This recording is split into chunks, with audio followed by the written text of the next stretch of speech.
El corazón de este joven sigue latiendo incluso cuando duerme. Su presión sanguínea sigue controlada. Respira acompasada, regularmente. La digestión de la cena de anoche continúa. Arnie también puede oír. Y todas estas funciones internas del cuerpo están controladas por una porción de su cerebro dormido.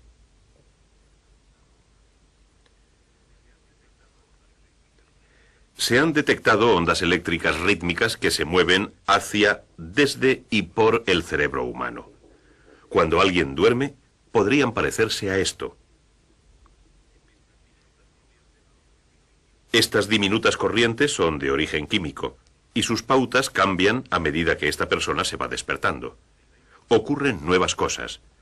La información en forma de sonido de un despertador llega desde fuera del cuerpo, y esta información se ignora o se actúa sobre ella. Cuando Arnie se despierta un poco y adquiere más consciencia, sigue habiendo un modelo diferente de señales electroquímicas en su cerebro a medida que empiezan a funcionar otras partes, a medida que recuerda que anoche estuvo estudiando antes de acostarse, y que este examen es para hoy. Pero tras saber que hay señales electromagnéticas en el cerebro, ¿qué es lo que realmente sabemos de él?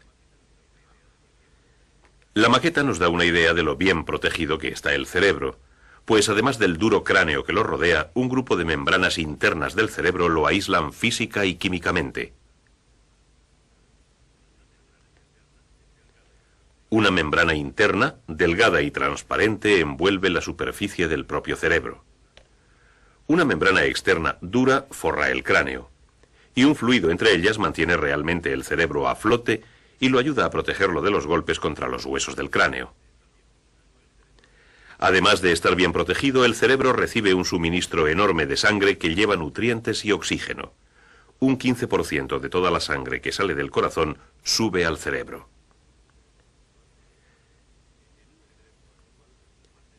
En un cerebro actual, más de 100.000 millones de células reciben estímulos, deciden qué hacer con ellos y transmiten señales de control a todas las partes del cuerpo.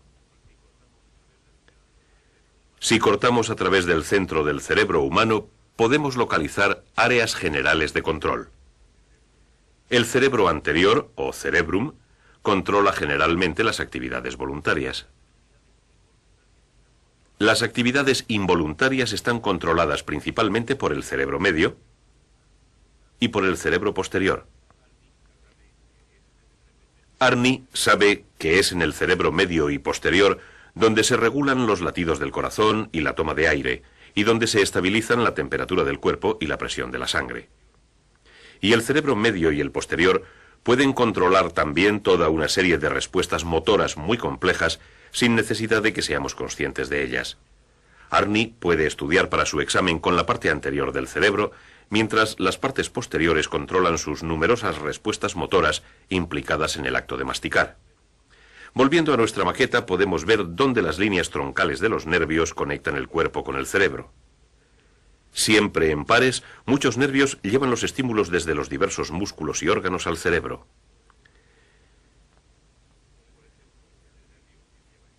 Por ejemplo, este nervio lleva estímulos desde la boca de Arnie. La presencia de alimento hace que los impulsos sensoriales se muevan al cerebro posterior, que automáticamente devuelve impulsos motores a los diversos músculos involucrados en la masticación, así como a las glándulas salivares. A medida que se empuja la comida hacia la parte posterior de la boca, dispara nuevos estímulos hacia el cerebro posterior. Este envía entonces automáticamente señales coordinadas a los músculos involucrados en el acto de tragar. Cada paso de este proceso involuntario desencadena nuevos estímulos que se mueven hacia el cerebro posterior. Señales coordinadas vuelven luego a los músculos adecuados para arrastrar la comida y hacia las glándulas adecuadas para que segreguen los necesarios jugos digestivos. La respiración y la circulación de la sangre se controlan de un modo muy semejante. Y otros muchos procesos involuntarios se controlan desde las partes central y posterior del cerebro. El nervio óptico se relaciona con la visión. Estos nervios controlan los músculos de los ojos. Estos nervios controlan los músculos faciales y transmiten el sentido del gusto, y estos coordinan el equilibrio y la audición. Estos procesos involuntarios se coordinan automáticamente en el cerebro medio y posterior de forma continua, manteniendo vivos nuestros cuerpos y generalmente sin ser conscientes de ellos. Otras respuestas corporales involuntarias se coordinan desde otro centro importante. Está muy dentro del cerebro anterior. Es una masa de tejido sumamente especializado, el hipotálamo, con neuronas sensibles a estímulos específicos de la corriente sanguínea. Por ejemplo, las neuronas del hipotálamo responden automáticamente a los estímulos de un alto nivel de azúcar en la sangre, apagando el apetito. Arnie está harto y es hora de ir a la escuela. Y esto nos lleva a la segunda función del cerebro.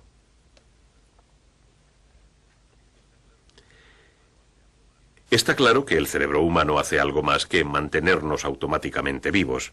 Como ser humano, usted sabe conscientemente que está vivo.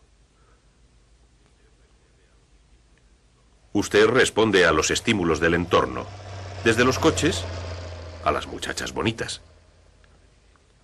Y estas respuestas ocurren en esta parte del cerebro, el cerebro anterior.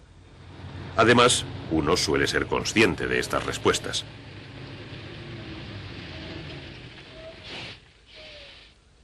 Arnie responde a la bocina del autobús escolar, volviendo la cabeza y echando a correr, pues es consciente del hecho de que si no corre, puede perderlo. La decisión de correr hacia el autobús es un acto consciente, voluntario, y se da en el cerebro anterior. Pero la coordinación de los numerosos músculos involucrados en la acción de correr es inconsciente, y la suave mezcla de todas las señales se efectúa en el cerebro medio y posterior.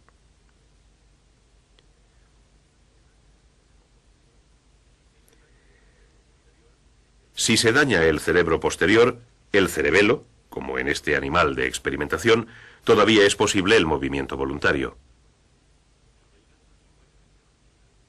El gato se mueve hacia la comida, pero hay poca coordinación de sus músculos. El cerebelo dañado es incapaz de hacer su trabajo.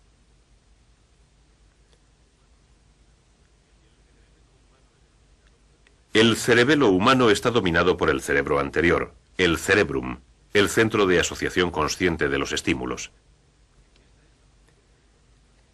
Esta es la parte del cerebro que nos permite aprender tantas cosas diferentes. ¿Cuál es la geografía de este cerebro? En primer lugar, su capa externa la constituyen los cuerpos grisáceos de miles de millones de células nerviosas. Es la corteza cerebral o materia gris de nuestros cerebros. Esta corteza tiene muchas vueltas, metiendo un gran número de estos cuerpos celulares en un espacio limitado.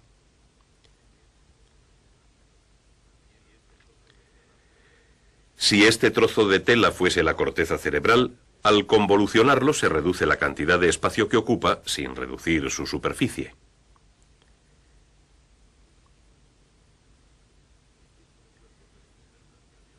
Estos cuerpos de las células nerviosas forman las capas superiores de ambas mitades o hemisferios del cerebro. Debajo de la corteza hay fibras que salen de los cuerpos celulares. Y como estos millones de fibras nerviosas están cubiertas de un aislante grasiento, la mielina, aparecen como una masa blanca, la materia blanca del cerebro. A lo largo de esta sección, muchas de estas fibras nerviosas pasan de un hemisferio a otro, uniendo ambas mitades en una sola unidad.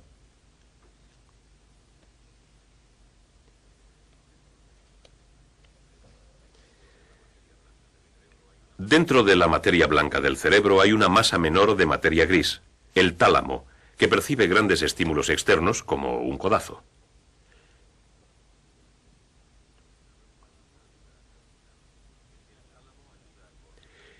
El tálamo ayuda a coordinar nuestras respuestas musculares voluntarias a esos estímulos. Debajo del tálamo está el hipotálamo, que además de controlar el azúcar en la sangre, entre otras cosas, es una especie de regulador de las emociones. Emociones como el miedo, quizás el miedo a no saber la respuesta a estas cuestiones. Bueno, esto no es muy difícil. ¿Cuáles son las principales funciones de la corteza cerebral? Se sabe ya mucho de la corteza cerebral gracias a la investigación efectuada con pacientes humanos sometidos a cirugía cerebral. Esta investigación se suele efectuar estimulando eléctricamente partes de la corteza cerebral expuesta. Muchos trabajos han identificado partes determinadas de la corteza cerebral que controlan funciones determinadas del cuerpo. Las neuronas que constituyen esta banda controlan los músculos voluntarios del cuerpo. Las neuronas de esta área controlan las respuestas de los músculos voluntarios de la pierna. Cerca hay neuronas que controlan los músculos voluntarios del muslo. Luego viene un grupo de neuronas que controla los músculos del torso. Un grupo mucho mayor que controla los numerosos músculos de la mano y del brazo. Y por último un grupo muy grande que controla los músculos del cuello y de la cabeza, incluidos los involucrados en el habla. En una banda que va a lo largo de las neuronas motoras está el área somestésica. Los nervios de esta área perciben los estímulos de fuera del cuerpo. Por ejemplo, estímulos procedentes de la piel del pie y la pierna se perciben aquí, y los procedentes del torso aquí. Un gran grupo de neuronas somestésicas reciben señales de la mano y del brazo, y otro gran grupo de la cara, incluidos los labios y la lengua. El sonido se percibe aquí, la vista se percibe aquí. Así que la corteza percibe estímulos del entorno en diversos centros, y controla las respuestas voluntarias a estos mismos estímulos de la mano.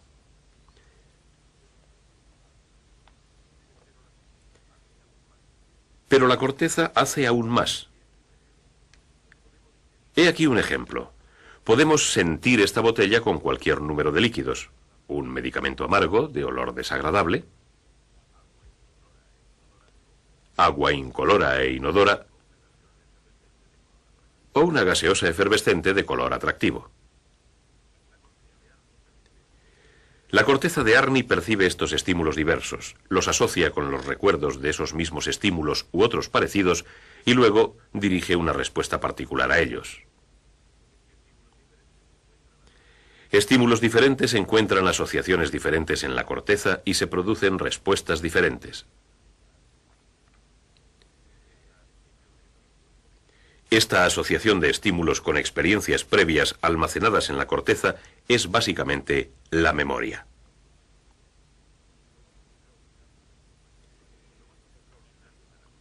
Y lo más extraordinario de la corteza humana es que va mucho más allá de la asociación de los estímulos simples. Por ejemplo, estas palabras impresas, bebida suave de gusto agradable, pueden ser un estímulo casi tan efectivo para la corteza como el objeto real que representan las palabras. Por lo que sabemos, solamente la corteza humana es capaz de asociar una gama tan amplia de abstracciones de estímulos, gráficas, habladas o escritas. Esta es la función denominada pensar. Así que Arni y nosotros llegamos a la cuestión crucial: ¿cómo se almacenan las abstracciones y los recuerdos? Una teoría compara la corteza con la parte de almacén de un ordenador electrónico. Los ordenadores, como la corteza, controlan una variedad de tareas complejas sobre la base de información almacenada en ellos, en este caso en forma de modelos magnéticos sobre cinta.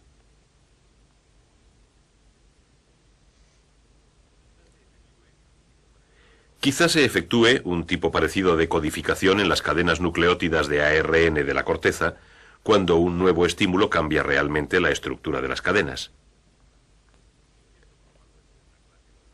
Esto forma luego una clase totalmente nueva de molécula proteínica, la cual es efectivamente un trozo de información que nunca se encontró en el cuerpo. Estas proteínas, dice la teoría, se almacenan por miles de millones en las áreas asociativas de la corteza. Una teoría muy diferente sugiere que dentro de la corteza, las neuronas individuales, tras repetida estimulación por estímulos externos, forman un circuito electroquímico entre ellas mismas. Miles de millones de circuitos pueden establecerse, almacenando cada uno de ellos su parcela de información o asociaciones. Pero esto no son más que teorías, y hay que hacer aún mucha investigación antes de que alguien sepa exactamente cómo funciona realmente el cerebro humano. Durante los últimos minutos han cruzado por la pantalla una serie de estímulos que han sido percibidos por el cerebro. De algún modo el cerebro asocia estos estímulos entre sí, con los recuerdos ya almacenados en el cerebro y en cierto modo todavía no comprendidos. Es de esperar que produzcan nuevas asociaciones, nuevas ideas, una nueva comprensión del cerebro humano.